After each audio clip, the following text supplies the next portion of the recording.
ئیدارەی گەرمیان ئەمساڵ ڕێگە نادات جوتیارانی سنووری ناحەی مەیدان لە سەر چەمی هەواسان کشت و کاڵ بکەن بە تایبەت چاندنی برنج. هۆکاری ڕێگریەکە بۆ گرفتەکانی وشکە ساڵی دەگەڕێتەوە بە جێبەجێکردنی ئەو بڕیارەش 500 جوتیار زەرمەند دەبن کە بەرهەمی ساڵانەیان 1000 تۆن برنجە. ئێمە لەلایەن بنکەی کشت و کاڵی مەیدانەوە ئاگادارکراوین کە نابێت مەرەزە و کونجی و زەڕات و ئەم شتانە بکەین، نابێت بە هیچ شێوەیە بیکەن، ئاگاداریان کردوین نەیکەینەوە شتانە. ئەڵێن ئەم ساڵ ئاو نییە و ئاو کەمە مع العلم لە ئەم ساڵ ئەم ئاوی هەواسانە لە هەموو ساڵەکانی تر ئاوی زیاترە. ئەم خەڵکە لەم لادیاژە غیری فەلاعەت مثال خۆمان کشمان فەلاعەتمان بینە هیچ نەوە مەرەزەکەش نەکە ناچارە باکە لە لادیەکەیشە. ئەم وڵاتیشە سنووری وڵاتە وەلادیەوە جوانە.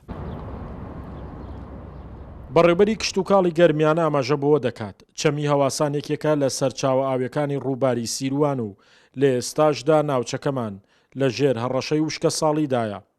ناکرێت لە دۆخێکی وادا جوتیاران فشار بکەن بۆ چاندنی بەروبوومەیەک کە ئاوێکی زۆری دەوێت. دوای ئەوەی کە هەمووی بە دوواداچوونی کرۆ کە ئاوی سیروان ڕووی لە کەمیە هەواسانیش ئاوی هەواسان یەکێکە لەو سەرچاوە ئاویانی کە ئەچێتە ڕووباری سیروانەوە. ئێمە بۆ ئەوەی ئەمساڵ تووشی گرفتی کەم ئاوی نەبین بڕیارماندا کە ئەو بەروبوومانەی کە پێویستی بە ئاوە ئەم ساڵ نەچێنرێ بۆی تا لە وەرزی وشکە ساڵی دەرەچین. تەنها گرفتەکە ئەوەیە بۆی کۆی بابەتەکە ئەوەیە کە سنوورەکەمان لە ئێستاە بە قەیرانی کەم ئاویە ئەچێ بۆ ئەوی تووشێ و گرفتە نەبن ئێمە ڕێگریمان کردو لە چاندنی ئەو بەروبوومانەی کە پێویستی بە ئاو.